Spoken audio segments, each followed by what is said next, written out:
우리 나오신 분들 이렇게 인사 나누겠습니다. 하나님 나라를 보는 눈을 가진 성도님은 복 있는 사람입니다. 하나님 나라를 보는 눈을 가진 성도님은 복 있는 사람입니다.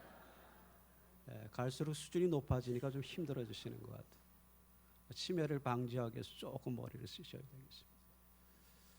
예수님의 가르침의 핵심을 요약하면 회개하라 천국이 가까이 왔느니라 라고 할 수 있습니다. 따라서 예수님의 지상 목표 역시 잃어버린 양들이 회개해서 천국 백성이 되게 하는 데 있습니다. 그러나 현대 그리스도인 중 상당수는 천국에 대해서 죽은 후에나 가는 곳 정도로 생각하고 깊이 있게 또 진지하게 생각하지 않는 경향이 있습니다. 그래서 C.S. 루이스라고 하는 유명한 기독교 작가는 이러한 그리스도인의 천국에 대한 무관심이 교회가 무기력해진 원인이라고 지적을 합니다. 오늘날 그리스도인이 이 세상 속에서 이토록 무기력해진 것은 그들이 천국에 대해 더 이상 진지하게 생각하지 않기 때문이다. 천국을 지향하라. 그러면 당신은 세상을 덤으로 얻을 것이다. 하지만 만일 세상을 추구한다면 당신은 천국도 잃고 세상도 잃을 것이다.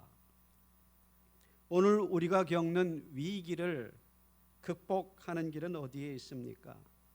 천국을 지향하여 하나님의 나라와 그의 의를 먼저 구하는 것입니다. 그런 점에서 오늘 우리가 살펴볼 이 마태복음 20장의 본문은 매우 중요합니다. 이 말씀은 하나님 나라의 비유일 뿐만 아니라 하나님의 의가 무엇인지 우리에게 보여주고 있기 때문입니다. 오늘 이 주의 말씀을 살펴보며 하나님 나라와 그의 의가 무엇인지 깨닫고 천국을 지향함으로 천국도 얻고 이 세상도 덤으로 얻는 은혜가 함께 하실 수 있기를 바랍니다.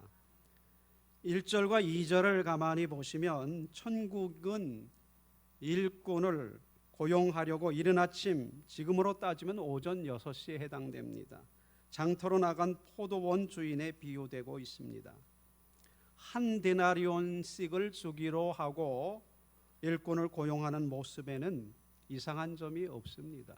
요즘도 우리 인력시장 같은 데 가면 일당 얼마 이렇게 해서 이제 사람들을 일하도록 하는데 마찬가지죠. 하지만 3절부터를 가만히 보면 좀 이상한 점이 발견됩니다. 3절부터 7절까지 한번 같이 읽어보도록 하겠습니다. 시작. 제3시에 나가보니 장터에 놀고 서 있는 사람들이 또 있는지라. 그들에게 이르되 너희도 포도원에 들어가라.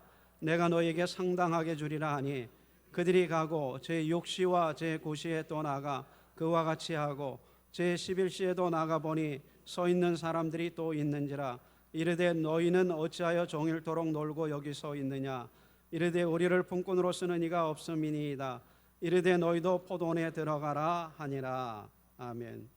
여기 보면 아침에 필요하면 일꾼들 갔다가 포도원 들어가라 하고 일 시키면 되는데 그 뒤에 보니까 또 나갔다고 그래요. 여기 보면 성경에 보면 3시에 나갔다, 6시에 나갔다, 9시에 나갔다 하는데 이걸 우리식 시간으로 환산하려고 하면 6을 더하면 됩니다. 그러니까 9시에도 나가고 12시에도 나가고 오후 3시에도 나가고 오후 5시에도 나가고 이렇게 계속해서 나간 거예요. 자, 포도원 주인이 이렇게 계속해서 시차를 두고 거의 일이 종료될 시점까지 나간 이유가 무엇입니까? 일꾼이 부족해서 채우려고 그런 것일까요? 아닙니다. 아직도 장터에 놀고 있는 한 사람 한 사람에 대한 관심 때문이었습니다. 이것이 주인이 우리에게 보여주는 첫 번째 특징입니다. 그렇다고 하면 장터에 놀고 있었던 사람들은 왜 그렇게 종일토록 놀고 있었는가 하는 겁니다.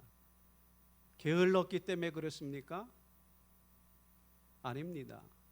또 그러면 이 사람들은 포도원에서 고용하길 꺼려하는 부류의 사람이었기 때문에 그렇겠습니까? 뭐 그럴 가능성도 없잖아 있습니다. 그런데 주인은 아무도 써주지 않는 품꾼들을 1시간밖에 남지 않았음에도 불구하고 고용했습니다. 우리는 여기서 하나님 나라가 어떤 성격을 지니고 있는지 알 수 있습니다. 아직도 장터에서 놀고 있는 한 영혼에 관심을 둔 나라가 하나님 나라라고 하는 것입니다. 지난 2000년 동안 이 땅의 교회가 추구해온 궁극적인 관심이 무엇입니까? 한 영혼을 그리스도의 장성한 분량까지 자라게 하는 것 아니겠습니까? 이제 주님의 재림이 더 가까워져서 어찌 보면 1시간밖에 남지 않았는지도 모릅니다. 그런데 아직도 하나님 나라에 들어오지 못하고 장터에 놀고 있는 사람들이 있습니다. 이들에게 복음을 전하고 제자를 삼아서 그리스도의 장성한 분량으로 자라게 하는 일이 어느 때보다 시급하지 않겠습니까? 한 영혼에 대한 관심보다 다른 것이 더 중요해지면 그 공동체는 하나님의 나라를 경험할 수 없습니다. 그것이 꿈이나 이상같이 아름다운 것이라 할지라도 공동체를 해칠 수 있습니다. 그래서 본회포라고 하는 독일의 유명한 목사는 이렇게 지적을 했습니다. 그리스도인 공동체 자체보다 그리스도인 공동체에 대한 자신의 꿈을 더 사랑하는 사람은 비록 그들의 개인적인 의도가 정말로 정직하고 진실하고 희생적이라 하더라도 끝내는 공동체를 파괴하는 사람들이 된다. 오늘 우리의 관심사는 어디에 있습니까?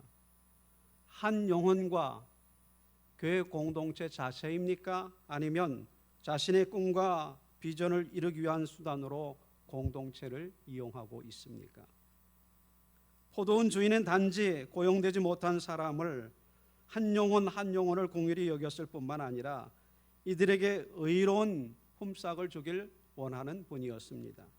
그래서 4절에 보면 그런 말씀이 나와 있는데 4절 말씀을 같이 한번 읽어보실까요? 시작. 그들에게 이르되 너희도 포도원에 들어가라. 내가 너희에게 상당하게 주리라 하니 그들이 가고.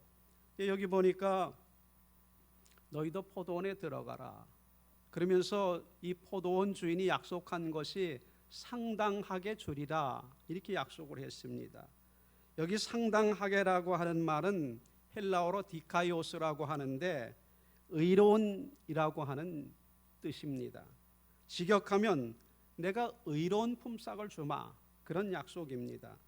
여기서 말하는 의로운 품삯이라고 하는 것이 무엇일까요?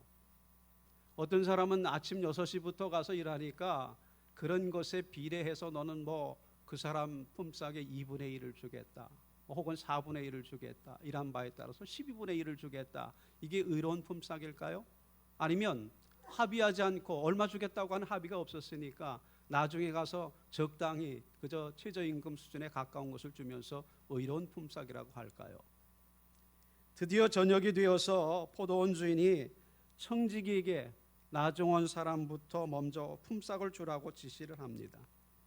그런데 놀랍게도 1시간밖에 일하지 않은 사람에게 한 데나리온을 주는 것이었습니다.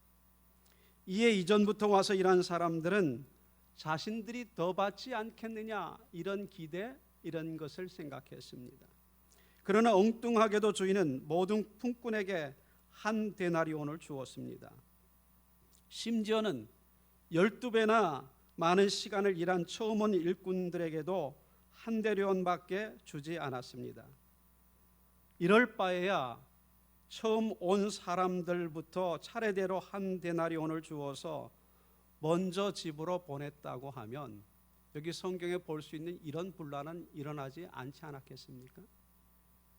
이에 품꾼들이 주인에게 불평하기 시작합니다. 12절을 한번 읽어보십시다. 시작.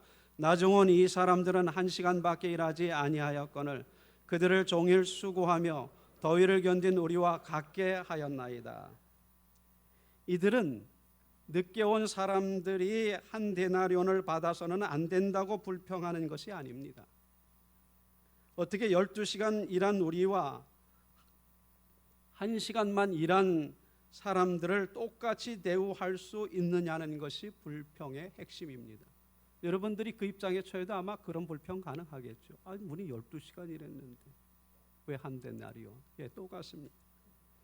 이들의 주장은 정의에 근거하고 있습니다. 사람들은 일반적으로 각자에게 자기 몫을 주는 것을 정의라고 얘기합니다. 그러므로 이 분배적 정의야말로 인간의 삶을 지배하는 그런 가장 중요한 일상 윤리입니다.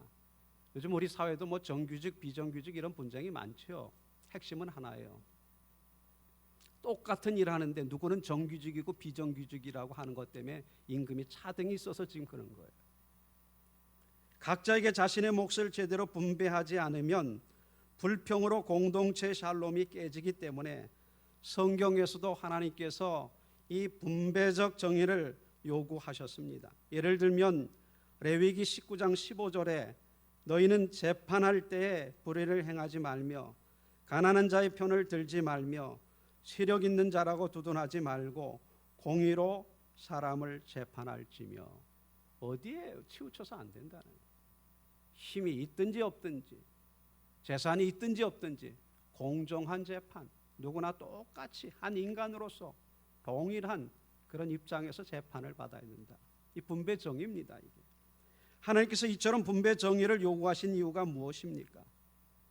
모든 인간은 하나님의 형상으로 지음을 받았기 때문에 누구든지 각자의 존엄성과 가치를 보존할 수 있도록 자기 몫을 보호받아야 한다는 겁니다. 따라서 먼저 온 품꾼들이 일한 시간에 비례해 자기 몫을 달라고 요구한 것은 정의롭다고 할 수 있습니다. 그러나 포도원 주인은 분배적 정의를 외치는 품꾼들의 요구에 예상 밖의 돌직구를 날립니다. 13절부터 15절까지 한번 읽어보도록 하겠습니다. 13절부터 15절까지 읽습니다. 시작. 주인이 그 중에 한 사람에게 대답하여 이르되 친구여 내가 내게 잘못한 것이 없노라. 내가 나와 한 데나리온의 약속을 하지 아니하였느냐. 내 것이나 가지고 가라. 나중은 이 사람에게 너와 같이 주는 것이 내 뜻이니라. 내 것을 가지고 내 뜻대로 할 것이 아니냐. 내가 선함으로 네가 악하게 보느냐.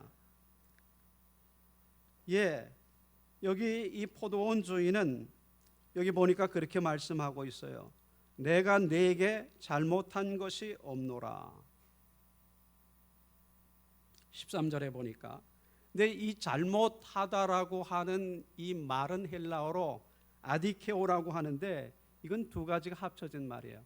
아라고 하는 부정접두와 디케오라고 하는 말이 합쳐진 건데, 디케오라고 하는 것은 의롭게 행한다 그런 뜻입니다. 근데 아자가 부정이 붙었으니까 불의를 행하다 그런 뜻입니다. 그러니까 직역하면 내가 네게 불의를 행하지 않았노라 라고 하는 그런 뜻입니다. 주인은 합의한 대로 한 데나리온을 주었기 때문에 불의하게 행하지 않았다는 것이지요. 그렇습니다. 내 것과 내 것을 분명히 구분하고 그에 따라 몫을 나누는 것이 분배적 정의라면 포도원 주인은 결코 불의한 사람이 아닙니다. 처음 온 사람에게 한 데나리온을 주기로 합의했다면 이 사람의 몫은 한 데나리온입니다. 나머지는 모두 포도원 주인의 것입니다. 포도원 주인이 자기 것을 가지고 무엇을 하든지 다른 사람이 왈가왈부할 일은 아닙니다. 이런 점에서 하나님 나라는 결코 분배적 정의를 무시하지 않습니다. 그러므로 교회와 하나님의 백성은 정의로워야 합니다. 하나님의 백성은 다른 사람의 몫을 함부로 침범해서는 안 됩니다. 세상에 나가 일을 시키고 품삯을 주지 않는 불의를 저질러서도 안 됩니다. 그렇지만 하나님의 의는 이런 분배적 정의에 머무르지 않습니다. 주인이 누구에게나 한 데나리온을 준 것은 분배적 정의를 뛰어넘는 하나님의 의의가 무엇인지를 잘 보여줍니다. 포도원 주인이 모두에게 한 데나리온을 준 이유가 무엇일까요? 그래야 모든 품꾼이 인간으로서 존엄과 가치를 누리며 살아갈 수 있기 때문입니다. 이 당시 한 데나리온은 한 가족이 한 이틀 정도 살아갈 수 있는 생계비에 해당된다고 추정하는 학자들이 있습니다. 어떤 학자들은 그 당시 일이 많지 않았기 때문에 한 데나리온은 적어도 3일 내지 4일의 생계비가 됐을지도 모른다, 이렇게 추정을 합니다. 어찌됐든지 하루 한 데나리온은 일용 노동자의 가족이 존엄과 가치를 훼손당하지 않고 살아갈 수 있는 적절한 임금이었습니다. 당시 로마 군인도 하루에 한 데나리온을 받았다고 합니다. 그래서 1시간밖에 일하지 않았어도 포도원 주인은 한 데나리온을 준 것입니다. 이렇듯 하나님 나라의 의는 세상의 분배적 정의와는 비교도 안 될 정도로 인간의 존엄과 가치를 매우 귀하게 여긴다고 하는 겁니다. 그렇다고 하면 이런 하나님의 의는 어디서부터 오는 것일까요? 오늘 성경에 보면 하나님의 선하심에서 나온다고 그렇게 말씀하고 있습니다. 우리 하나님은 고용해 주는 사람이 없어서 온종일 장터에서 놀고 있는 사람들을 불쌍히 여기셔서 불러들여서 하나님 나라에서 일할 수 있도록 기회를 주시는 그런 분이십니다. 심지어 1시간만 일하는 사람에게도 한 데나리온을 주어 인간다운 삶을 살아갈 수 있게 하시는 선하신 분이십니다. 그런데 먼저 온 품꾼들은 이런 하나님의 선하심을 받아들일 수 없었습니다. 그 이유가 무엇일까요? 15절에 보면 그렇게 말씀하시죠. 내 것을 가지고 내 뜻대로 할 것이 아니냐, 내가 선함으로 내가 악하게 보느냐, 내가 선함으로 악하게 보느냐 되어 있는데, 이걸 직역하면 내가 선함으로 내 눈이 악하냐, 그렇게 말씀하신 겁니다. 포도원 주인의 말은 매우 충격적입니다.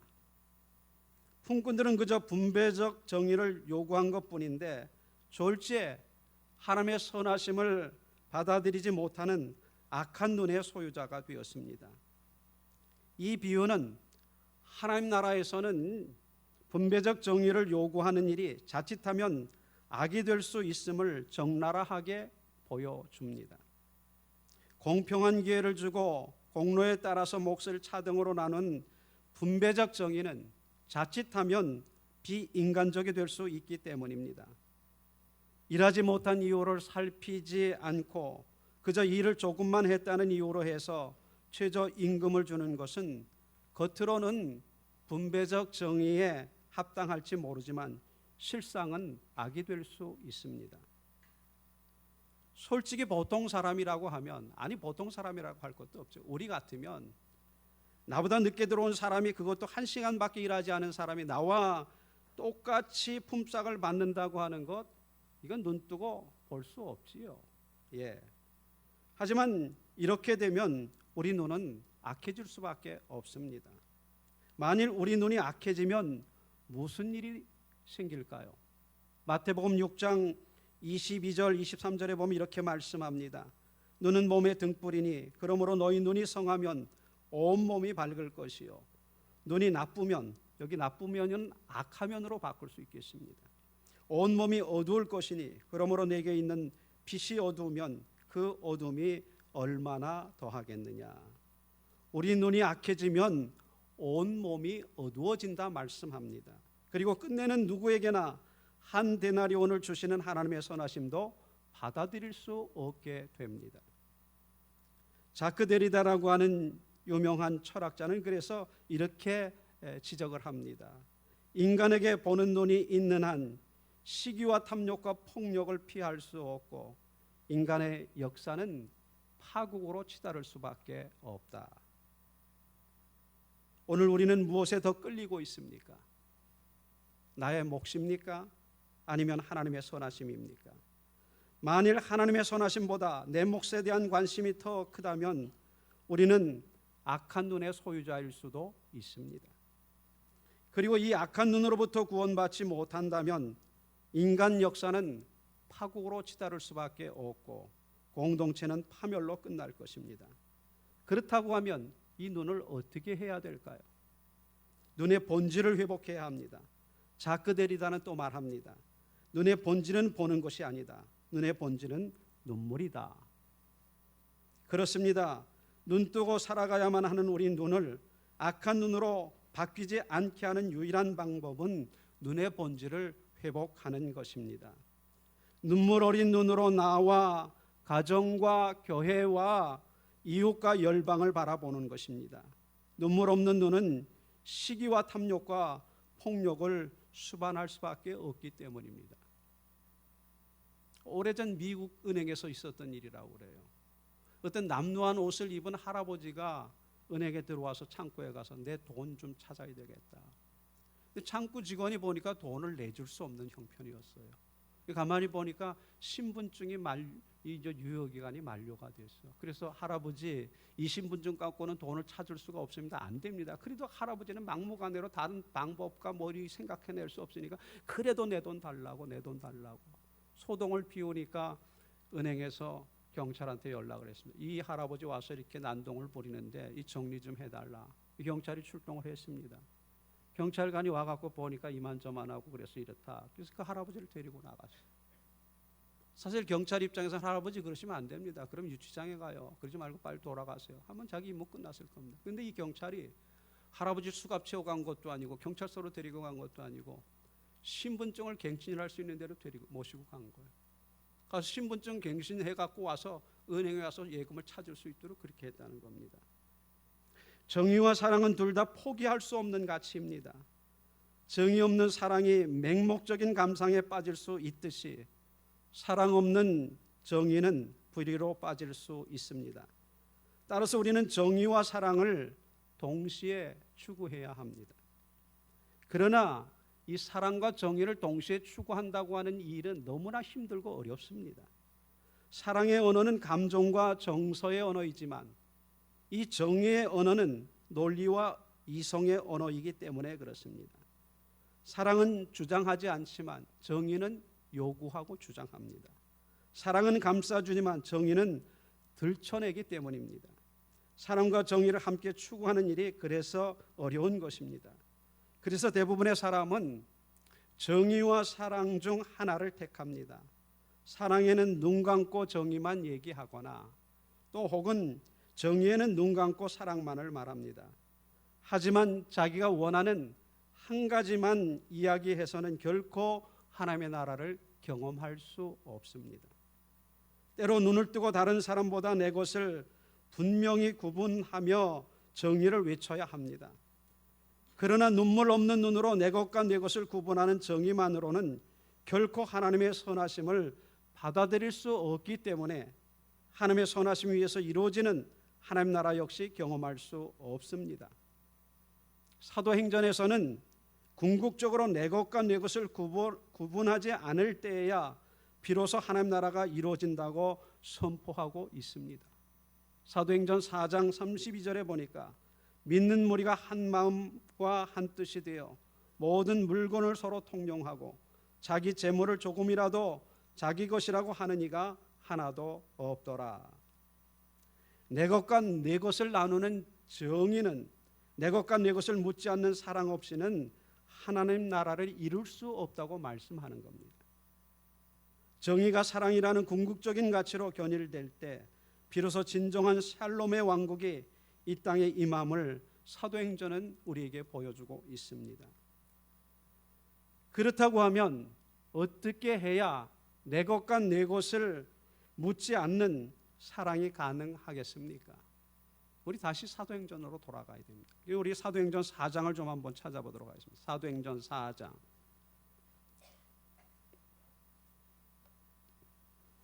31절부터 35절까지 보겠습니다. 사도행전 4장 31절부터 35절까지 좀 길지만 같이 한번 내용을 생각하시면서 읽도록 하겠습니다. 31절부터 35절까지 읽습니다. 시작. 빌기를 다하매 모든 곳이 진동하더니 무리가 다 성령이 충만하여 담다히 하나님의 말씀을 전하니라.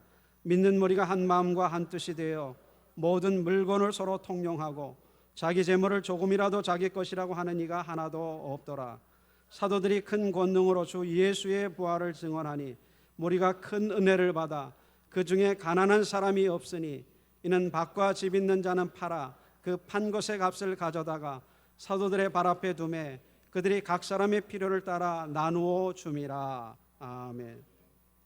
예, 초대교회가 어떻게 이렇게 여유를 가지고 있는 사람이 자기 밭을 팔고 부동산을 팔아서 교회 앞에 갖다 놓고 이것을 관장하는 사람들이 필요를 따라서 당신도 갖다 쓰고 당신도 갖다 쓰고 이렇게 유무상통하는 그런 이상적인 공동체를 형성할 수 있었느냐? 그 근거는 31절에 있습니다. 빌기를 다하며 모인 곳이 진동하더니 무리가 다 어떻게 됐다고요? 성령이 충만해졌다. 성령 충만을 받아야 합니다.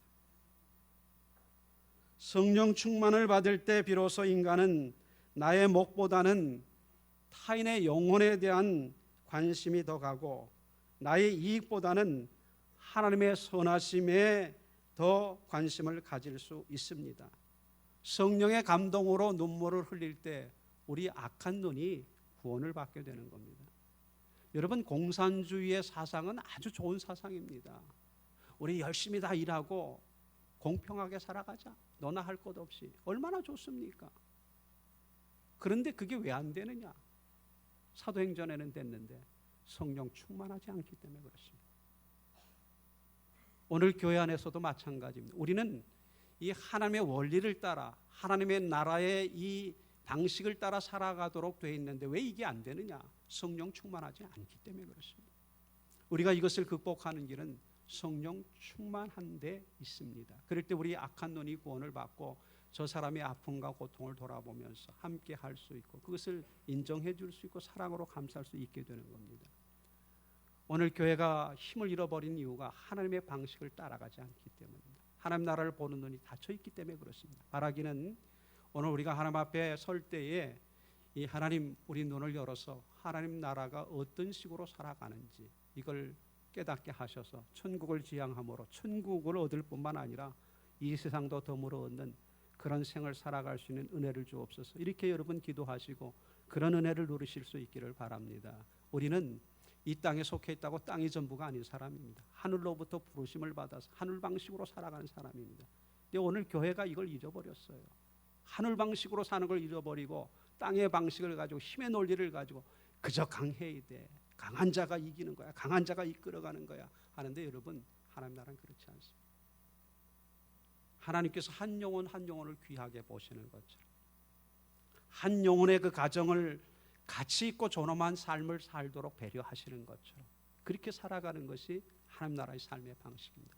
오늘 이것을 회복하셔서 교회들이 세상으로부터 지탄을 당하고 또 어떻게 보면 영향력을 잃어버린 이때 다시 한번 교회의 영향력을 회복하고 하나님 기뻐하는 삶을 선택하며 살아가는 저와 여러분 되실 수 있기를 주의 이름으로 축원합니다.